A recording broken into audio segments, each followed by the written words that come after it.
একটা জিনিস হতে পারে যে আমি যা কিছু করছি সবই কৃষ্ণের সংসার, কৃষ্ণকে কেন্দ্রে রেখে করছি। আপনি যতদিন সংসারটাকে নিজের সংসার বলে ভাববেন, যতদিন আপনি মনে করবেন এটা আমার সংসার বা আমাকেই সব কিছু করতে হবে, ততদিন আপনি কিন্তু কৃষ্ণের কৃপা পাবেন না। কারণ আপনি নিজে দায়িত্ব নিয়েছেন, আপনি সংসারটা চালাবেন। আপনার সংসার চালানোর দায়িত্ব আপনাকে নিতে হবে। কিন্তু ভগবান সব কিছু সরবরাহ করছেন, এটা জেনেও কিন্তু আমরা ভাবি এটা আমার সংসার। কি সরবরাহ করছেন? সকালবেলা উঠে আপনি সূর্যালোক পাচ্ছেন, ভগবান দিচ্ছেন। তারপর আপনি যে নিঃশ্বাস নিচ্ছেন, অক্সিজেন নিচ্ছেন, এটা ভগবান দিচ্ছেন। আপনি যে জলটা খাচ্ছেন, এটা ভগবান দিচ্ছেন। আপনি যে গাছ থেকে ফুল তুলছেন ভগবানের সেবার জন্য, এটা ভগবান দিচ্ছেন। আপনি যে শস্য উৎপাদন করছেন, এটা ভগবান দিচ্ছেন। তাহলে আমরা কি করছি? আমরা কিছুই করছি না, যদি না ভগবান কৃপা করেন। আমরা যা করছি এটা ভগবান যদি কৃপা না করেন তাহলে কিন্তু কোনো কিছুই হবে না। আপনি চাষ করছেন কিন্তু অনাবৃষ্টি হয়ে গেল, ক্ষেতের শস্য মরে গেল, পুড়ে গেল, তাহলে কি হবে? আপনি ধান চাষ করেছেন, হঠাৎ বন্যা হয়ে গেল, বন্যা হয়ে সব ডুবে গেল, আপনার কি ঘরে আসবে? অর্থাৎ আমরা যা কিছু পাচ্ছি, যা কিছু করছি, সব ভগবানের আশীর্বাদ। কিন্তু প্রশ্ন হলো, আমরা এই আশীর্বাদটা পেয়ে কতজন স্বীকার করি? আমি কি যখন একটা গাছ থেকে ফল পেড়ে খাই, আমি কি ভগবানের কথা স্মরণ করি? ধান থেকে যখন, মাঠ থেকে যখন ধান কেটে নিয়ে আসি, নিয়ে আসার পর আমরা কি নবান্নের মতো উৎসব করি ভগবানকে দেওয়ার জন্যে? এটা যদি আমরা না করি তাহলে আমরা অকৃতজ্ঞ। ধরুন আমি কোনো একটা বাড়িতে গেলাম, বাড়িতে গিয়ে দেখলাম তার টেবিলের ওপর একটা সুন্দর পেপার ওয়েট আছে, খুব সুন্দর দেখতে। আমি সেই পেপার ওয়েটটা না বলে নিজে নিয়ে চলে এলাম, তা সেটাকে কি বলবে? চুরি করা। অর্থাৎ যার পেপার ওয়েট আমি যদি তাকে না বলি, তাহলে এই কাজটাকে চুরি করা বলে। ঠিক তেমনিভাবে যে ফলটা ভগবান দিয়েছেন আমাদের, যে শস্যটা ভগবান দিয়েছেন, যে জলটা ভগবান দিয়েছেন, যে বাতাসটা ভগবান দিয়েছেন, সেটা যদি আমি স্বীকার না করি তাহলে সেটা চুরি করাটাই শামিল। আমরা চুরি করছি। 2 বছর আগে যখন কোভিড হয়েছিল, তখন রাশিয়ান এক ভদ্রলোক, বয়স্ক ভদ্রলোক, প্রায় 70 বছরের ওপর বয়স, তার কোভিড হওয়ার কারণে তিনি আইসিইউতে ভর্তি ছিলেন 2 থেকে 3 দিন। তারপর সুস্থ হয়ে গেছেন। তিনি যখন ফিরে আসবেন, বাড়ি ফিরবেন, তখন ডাক্তাররা তাকে একটা বিল দিয়েছে। বিলটা দেখে উনি ভীষণ কাঁদছেন। তো ডাক্তার বা নার্স ভাবলো হয়তো ওনার সঙ্গতি নেই এই বিলটা পেমেন্ট করার, তাই হয়তো উনি কাঁদছেন। তখন ডাক্তার ছুটে এলো, এসে বলল যে আপনি কিছু মনে করবেন না, আপনাকে কাঁদতে হবে না, আমরা এই বিলটা কমিয়ে দিচ্ছি যাতে আপনি দিতে পারেন। উনি বলছেন, না, আমি বিলের জন্যে কাঁদছি না, আমি কাঁদছি একটা কারণে, যে আমি 3 দিন যদি হসপিটালে ভর্তি থাকার জন্যে আমার এত টাকার বিল হয়, আজকে এই 74 বছর বয়সে আমি কত অক্সিজেন নিয়েছি ভগবানের কাছ থেকে, তার কোনো বিল আজ পর্যন্ত আসেনি। আমি তাহলে কত টাকা ঋণী ভগবানের কাছে? এইটা ভাবুন। আমরা প্রতিদিন ঋণ করছি ভগবানের কাছে, সেই ঋণটা শোধ হবে? ঋণ কখনো শোধ হয় এভাবে? ঋণ জেনে রাখবেন, যদি আমার কারো কাছে ঋণ থাকে, জড়জাগতিক ঋণ থাকে, তাহলে আমাকে ওই ঋণ শোধ করার জন্য আবার পুনরায় জন্মগ্রহণ করতে হবে।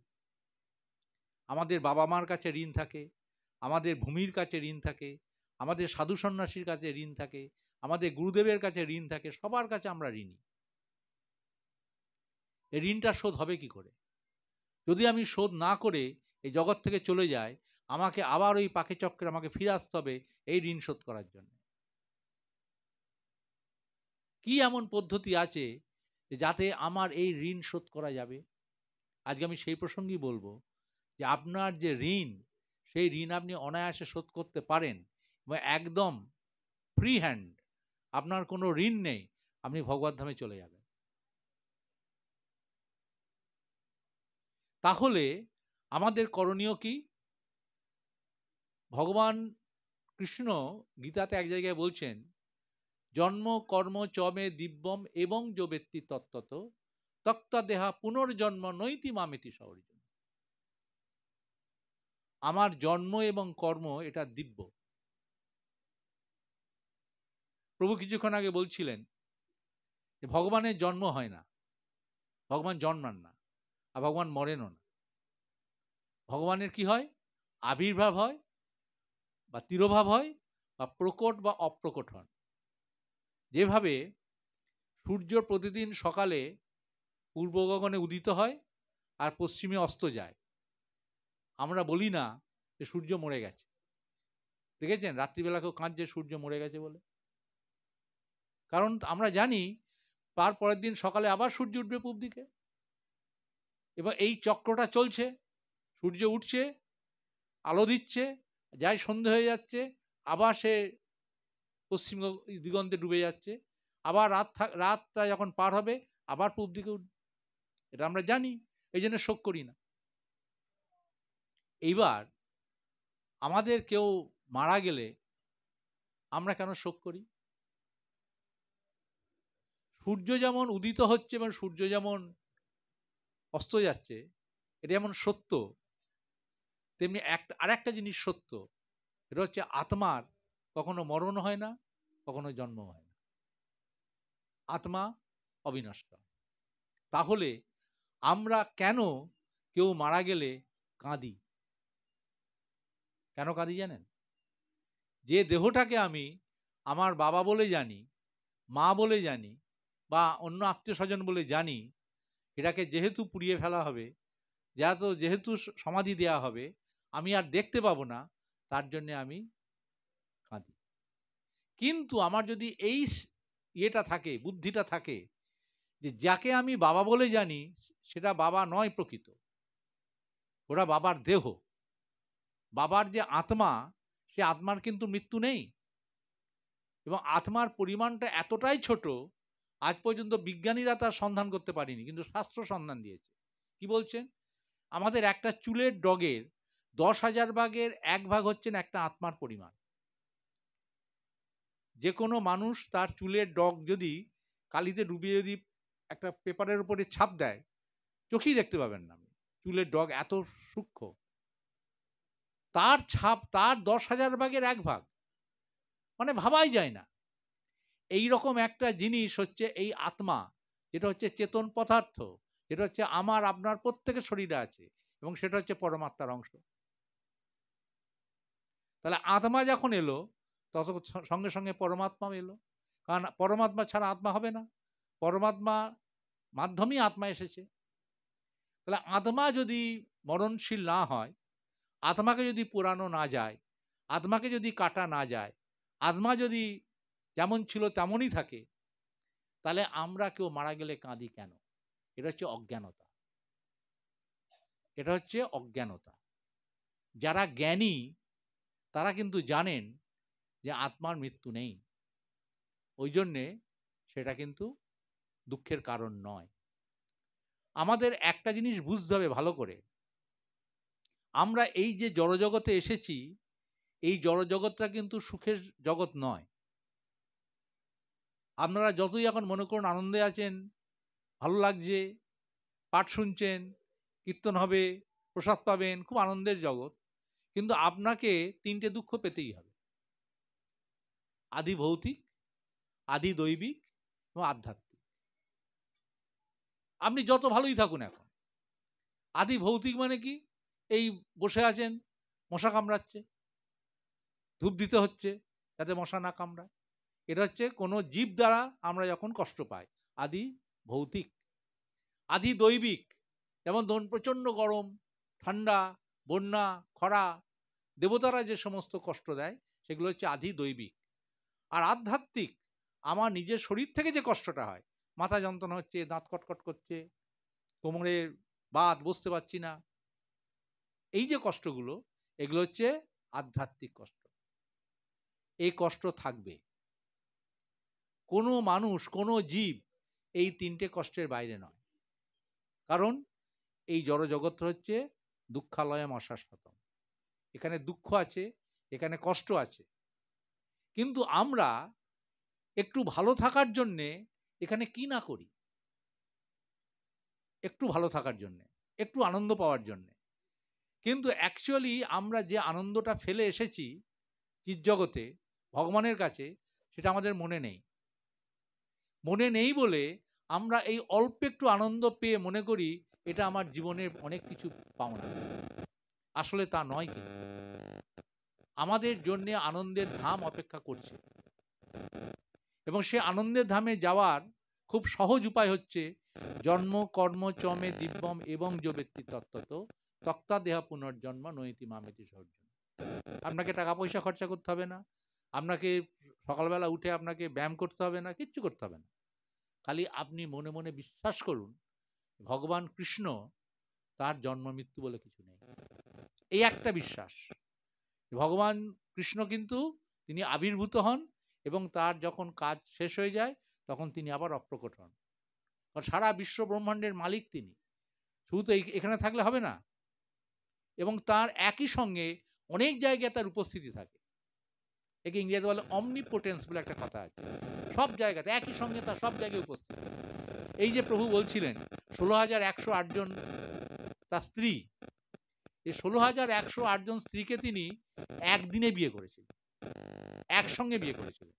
কিন্তু কেউ জানতো না যে 16,108 জন জানতে পারিনি যে সবার সাথে কৃষ্ণের বিয়ে হচ্ছে।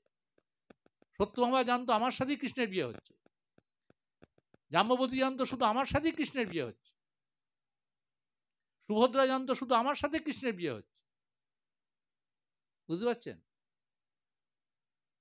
তো এইভাবে বিভিন্ন রকমভাবে কৃষ্ণ নিজেকে প্রকাশ করতেন।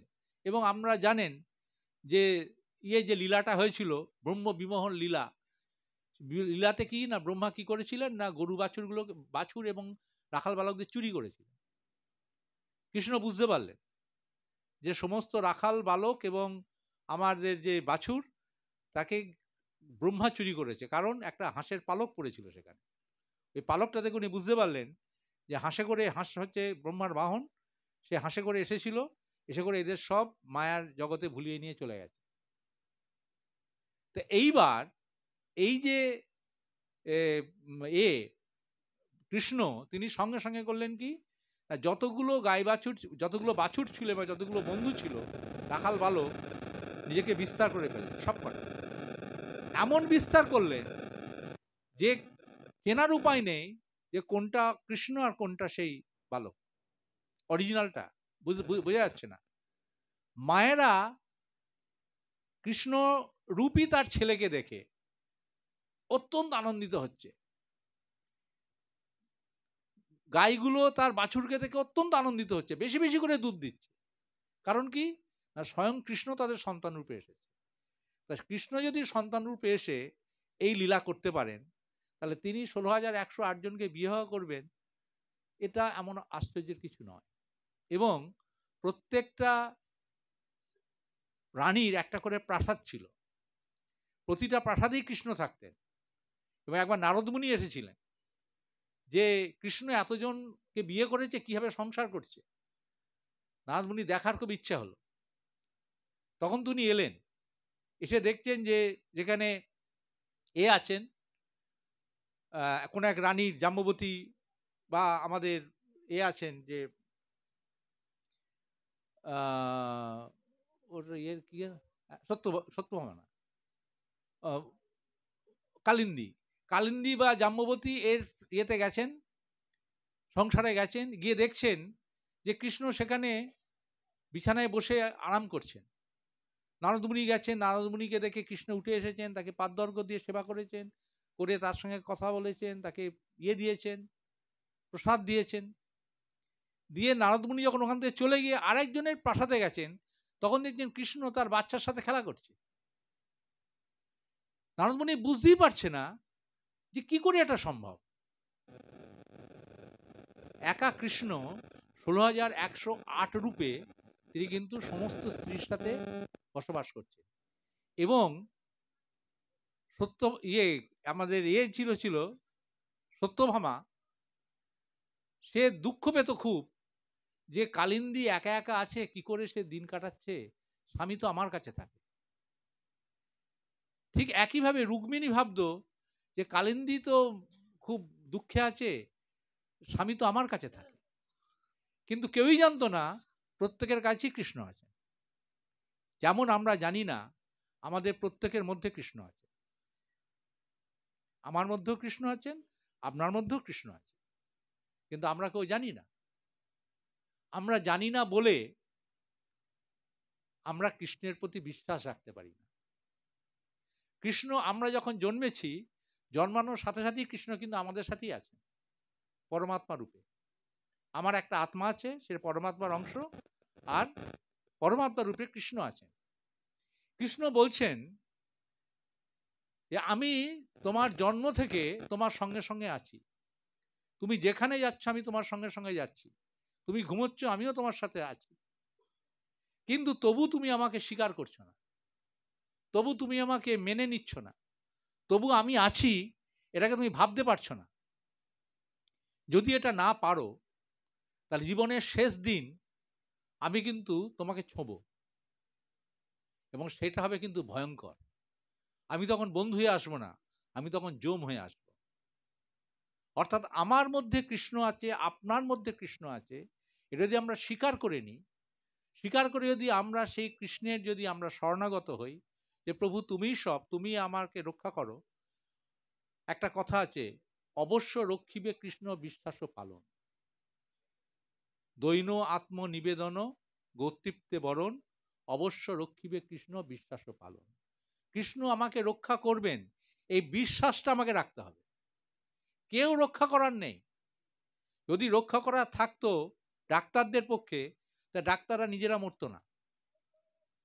যদি ব্ল্যাক ক্যাটের রক্ষা করার ক্ষমতা থাকতো, তো ব্ল্যাক ক্যাট নিজে মরতো না। রক্ষা যদি কেউ করতে পারে সেটা একমাত্র পরমেশ্বর ভগবান কৃষ্ণ। এবং কৃষ্ণ এই যে রক্ষা করবেন, এই বিশ্বাসটা আমাকে রাখতে হবে। আমি যদি শেষ মুহূর্ত পর্যন্ত এই বিশ্বাস রাখতে পারি, তাহলে কিন্তু কৃষ্ণ আমাকে রক্ষা করবে। আপনি দেখবেন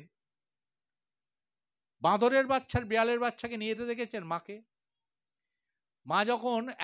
মা বাঁদর যখন এক গাছ থেকে আরেক গাছে লাফ দেয়, তখন বাচ্চা মাকে আঁকড়ে ধরে থাকে। মা কিন্তু বাচ্চাকে আঁকড়ে ধরে থাকে না, কারণ মা এক ডাল থেকে আরেক ডালে তাকে লাফালাফি করতে হচ্ছে। এবং অনেক ক্ষেত্রেই দেখা যায় যে বাঁদরের বাচ্চা হাত ফসকে সে মাটিতে পড়ে গেছে। অনেক উদাহরণ আছে এরকম। কিন্তু এরম কখনো দেখেছেন যে বাঁদরের বাচ্চা, বিড়ালের বাচ্চা মায়ের মুখ থেকে পড়ে গেছে?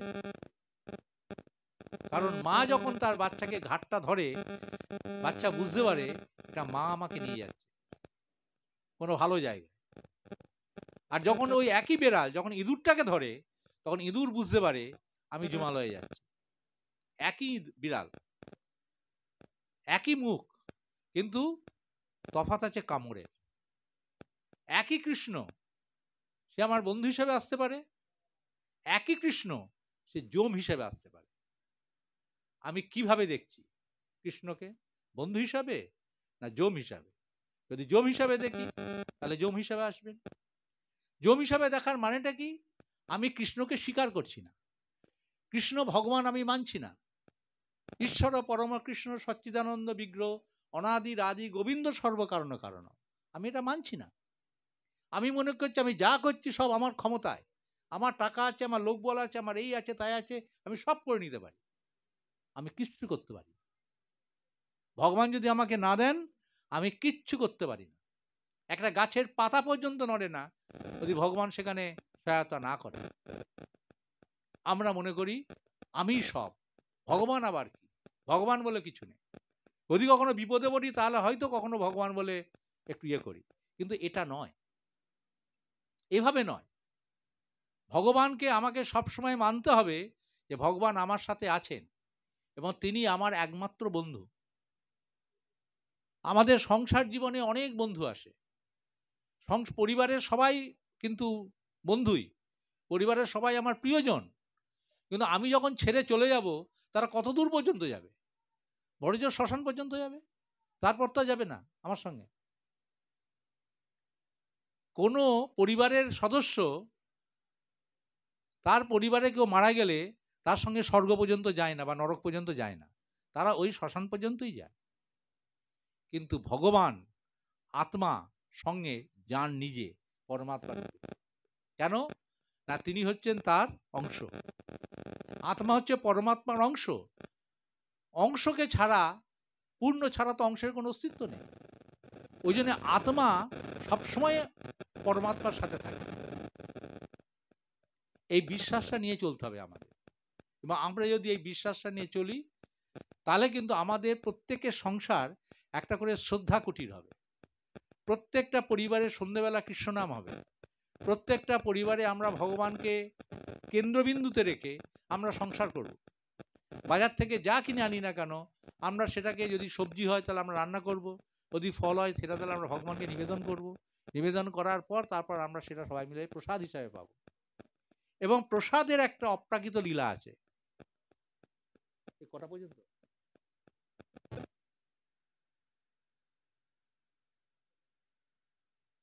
সাতটা পর্যন্ত। প্রসাদের একটা অপ্রাকৃত লীলা আছে। সেই লীলাটা কি? প্রসাদের মধ্যে একটা গুণ থাকে। প্রসাদ একটা গুণ থাকে। আপনি এমনি খাবার খাবেন, রান্না করলেন, ভগবানকে দিলেন না, সেটা যখন আপনি খাবেন সেটা চুরি করে খাওয়া হলো। এবং এই চুরি করে খাওয়া জিনিসটা আপনার কখনোই স্বাস্থ্যের পক্ষে উপকারী নয়। এই জন্যে আমাদের সংসারে এত অশান্তি হয়। কিন্তু যে মুহূর্তে আপনি এই জিনিসটাকে, খাবারটাকে আপনি ভগবানকে নিবেদন করবেন, ভগবানকে নিবেদন করে আপনি যখন সে প্রসাদ হিসাবে গ্রহণ করবেন, তখন একটা অপ্রাকৃত গুণ কিন্তু এই প্রসাদের মধ্যে আসবে। এটা যারা প্রসাদ পান তারা বুঝতে পারেন তফাৎটা। আপনি যখন এই প্রসাদটা গ্রহণ করবেন তখন আপনার মধ্যে একটা ওই প্রসাদের একটা এফেক্ট পড়বে, একটা ক্রিয়া হবে, এবং আপনি আস্তে আস্তে শ্রদ্ধালু হবে। আপনি ভগবানকে স্বীকার করবেন, এবং ভগবান তার জন্যে কিন্তু, যাতে আমরা ভগবানকে ভুলে না যাই, তার জন্য স্বয়ং এসেছেন, দেশে গীতা দান করে গেছেন। অর্জুনকে বলেছেন গীতার জ্ঞান। আমরা যদি এই গীতাটা পড়ি এবং যদি আমরা হরিনাম যে মালাতে জপ করা হয় এই জপটা করি, ভগবানকে আমরা যদি ভোগ নিবেদন করি, আমরা যদি ভগবানকে সেবা করি, তাহলে কিন্তু আপনার সংসারটা হলো কৃষ্ণের সংসার। এবং কৃষ্ণের সংসার যে মুহূর্তে হলো, সেই মুহূর্তে আপনার সংসারে কিন্তু আর কোনো অনাচার থাকবে না। ওই জন্য বলছে কৃষ্ণের সংসার করো ছাড়ি অনাচার।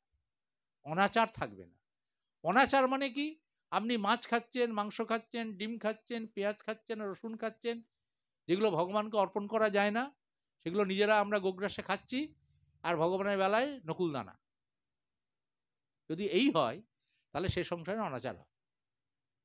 আর ঠিক উল্টোটা, আপনি যদি ভগবানকে একটুখানি ভোগ নিবেদন করেন, বেশি কিছু লাগবে না, আপনি একটা ছোট অ্যালুমিনিয়ামের বাটিতে একটু দুধ আর দুটো চাল ফুটিয়ে একটু চিনি দিয়ে পরমান্ন করে ভগবানকে নিবেদন করুন। সব থেকে সহজতম পদ্ধতি। আমি বহুবার, বহু জায়গায়, বহু মানুষকে বলেছি, এবং যারা করেছেন তারা কিন্তু আজকে ভক্তিমার্গে চলে এসছে। যারা এটা করেননি তারা ভক্তিমার্গে আসতে পারবেন না। আপনার ঘরে ভগবানকে অতৃপ্ত রেখে আপনার সংসার কোনোদিন সুখের হতে পারে না। যে সুখটা আপনি পাচ্ছেন সেটা আপাত সুখ, এটা প্রকৃত সুখ নয়। ব্যাপারটা কীরকম না, ধরুন আপনি ট্রেনে করে শিয়ালদা যাচ্ছেন বা শিয়ালদা থেকে কৃষ্ণনগর যাচ্ছেন, আপনি বসার জায়গা পাননি, অনেকক্ষণ দাঁড়িয়ে আছেন, হঠাৎ দেখলেন যে মাঝখানে একটুখানি সাইডে একটুখানি ফাঁকা হয়েছে, আপনি ধারে বসলেন, কিন্তু এমন অবস্থা আপনার যে আপনি একটু দুললেই পড়ে যাবেন, 4 নম্বর সিটে বসেছেন, পড়ে যাবেন। কিন্তু প্রথম যখন বসলেন আপনি, অনেকক্ষণ দাঁড়ানোর পর আপনার খুব আরাম লাগবে, বসতে পারলাম। যে আরামটা হচ্ছে ক্ষণিকের আরাম।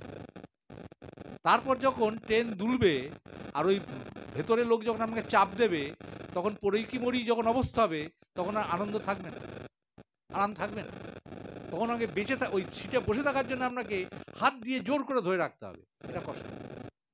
আমাদের এই সংসারটা হচ্ছে ঠিক তাই, ঠিক তাই। আপনি যদি কৃষ্ণের শরণাগত হন তাহলে একদম 3 নম্বর সিটে বসে আছে, কোনো কষ্ট নেই। যদি সংসার আপনার বলে মনে করেন তাহলে 4 নম্বর সিটে বসে আছে, যে কোনো মুহূর্তে পড়িয়ে দেবে। তাই আপনাদের কাছে স্বনির্বন্ধ অনুরোধ করি, কৃষ্ণকে নিজের জীবনের একজন সদস্য বলে মানুন এবং তাকে কেন্দ্রে রাখুন, তার চারপাশে আপনারা থাকুন, তাহলে এই সংসারটা সুখের হবে। বা আপনার মতো এরম যদি আপনার এলাকায় অনেক সংসার হয়, শ্রদ্ধাবান সংসার হয়, শ্রদ্ধা কুটির তৈরি হয় একে একে, তাহলে দেখবেন কোনো বিবাদ নেই, একে অপরের সাথে কোনো বিবাদ হয় না। আজকে আমার খুব ভালো লাগে আপনাদের এখানে আসতে, কারণ আমি হরিশবাবুর বাড়িতে, আমাদের হৃষিকেশবাবুর বাড়িতে আমরা ক্লাস নিই। আপনাদের অনেকেই আছেন যারা ওখানে যান, পাঠ শুনতে যান, বা তারা অংশগ্রহণ করেন, একাদশী করেন, তারপরে আমাদের ভীষ্মপঞ্চক করেন। তো এইগুলো করে কি আপনারা আনন্দ পান না পান না? যদি আনন্দ না পান তাহলে প্রতি বছর তো করতে যেতেন না। তা ধরেই নিতে হবে আপনার আনন্দ পান। যদি আনন্দ না পান তাহলে একবার একাদশীতে 45 জন 50 জন যায় কি করে? তাহলে নিশ্চয়ই আপনার এখান থেকে আনন্দ পান। আপনি যে আনন্দটা পাচ্ছেন, এই আনন্দটা আর একজনকে পেতে সাহায্য করুন।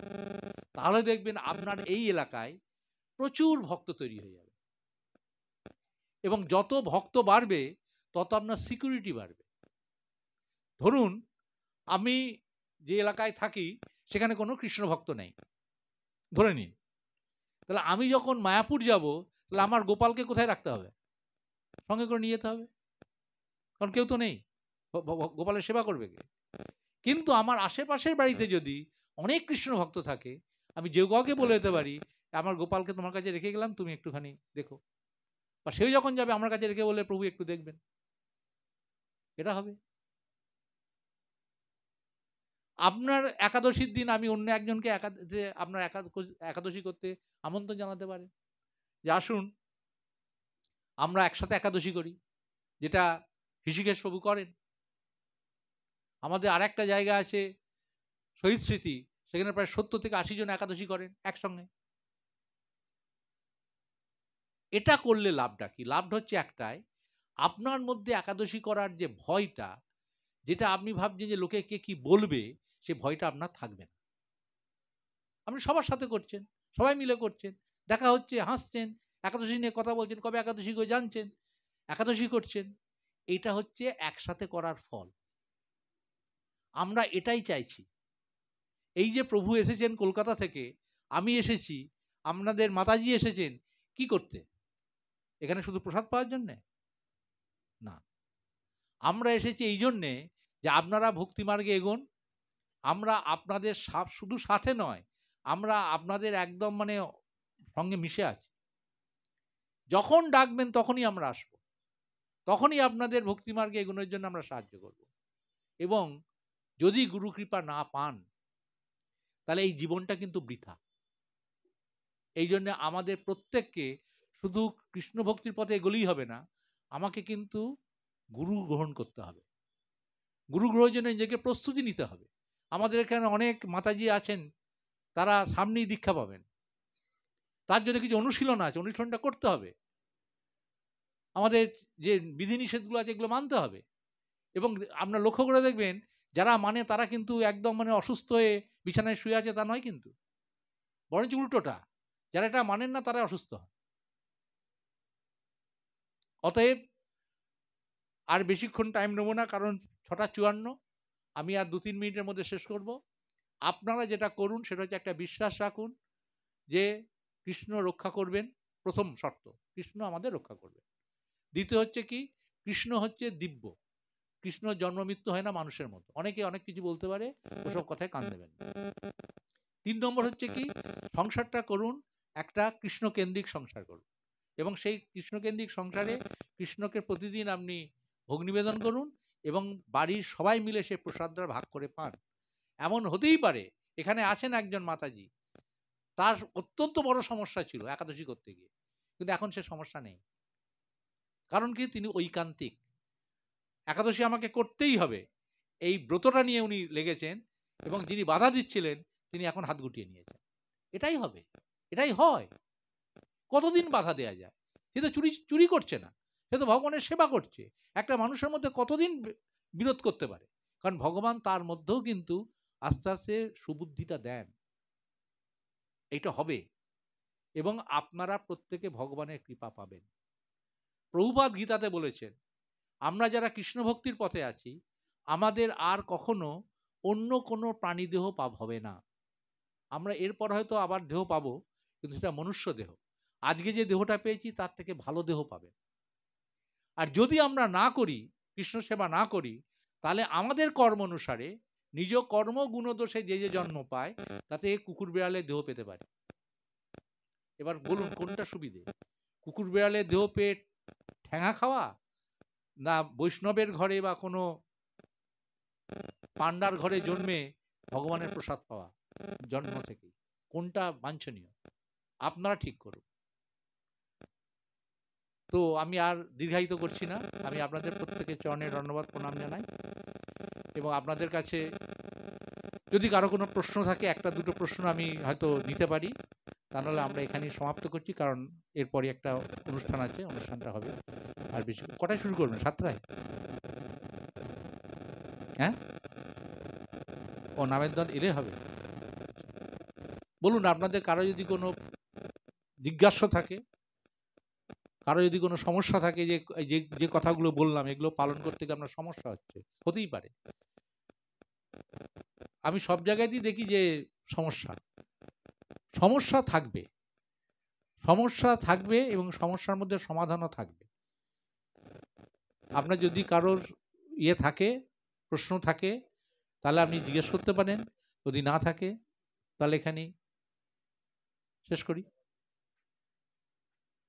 বাঞ্ছাকল্পতরুভ্যশ্চ কৃপা সিন্ধুভ্যেব চ পতিতানাং পাবনেভ্যো বৈষ্ণবেভ্যো নমো নমো। অনন্ত কোটি বৈষ্ণববৃন্দ কি জয়, শিল প্রভুপাদ কি জয়, গুরু মহারাজ কি, নিতাই গৌর প্রেমানন্দে, হরি হরি।